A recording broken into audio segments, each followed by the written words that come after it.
30, 35, 40, 50.000 đồng trở lên. Với phương châm tất cả đều rẻ, vừa rẻ, vừa đẹp, vừa sang trọng. Bán xe gốc tới tay người tiêu dùng giá ưu đãi và rẻ nhất. Hàng đẹp giá rẻ, đảm bảo giá rẻ nhất thị trường.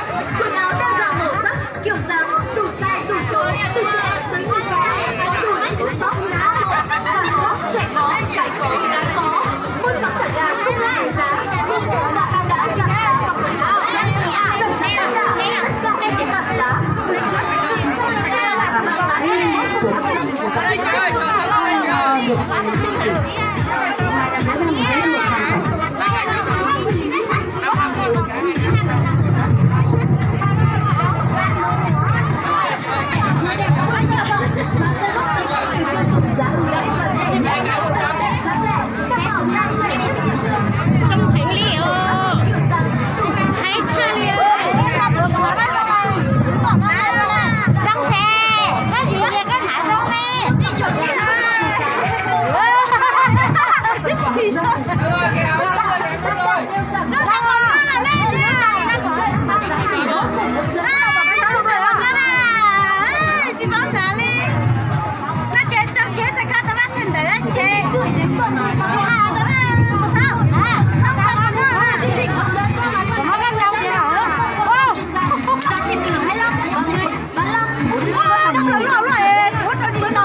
Đấy, 10.000 một cái nhá.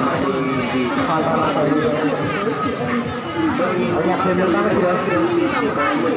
Đấy, tôi chưa nói. Bạn nào lấy cái đấy nào, 10.000 một cái nhá. Sẽ mang đến cho chị em tại các chữa lành cho chị em viêm âm đạo do nấm hoặc phản khuẩn, viêm nội tuyến, viêm cổ tử cung. Đấy, nhà tôi đã rồi. Và luôn luôn tin vào cuộc sống. Chúng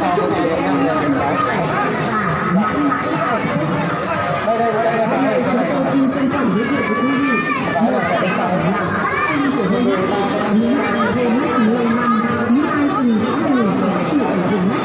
Đến nay với chúng tôi cam kết mang đến cho quý vị một sản phẩm giúp quý vị hoàn toàn hút mồ hôi ở mắt và cũng hút mồ hôi ở mắt. Đó là sản phẩm chắc chắn cho mọi người hoàn toàn mồ hôi, hoàn toàn mồ hôi ở vùng mắt. Xin mọi người tin dùng sản phẩm nhưng chúng tôi hôm nay chúng tôi xin trân trọng được quý vị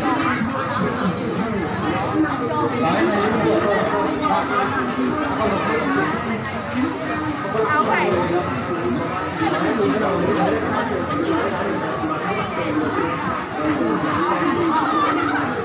lỡ những video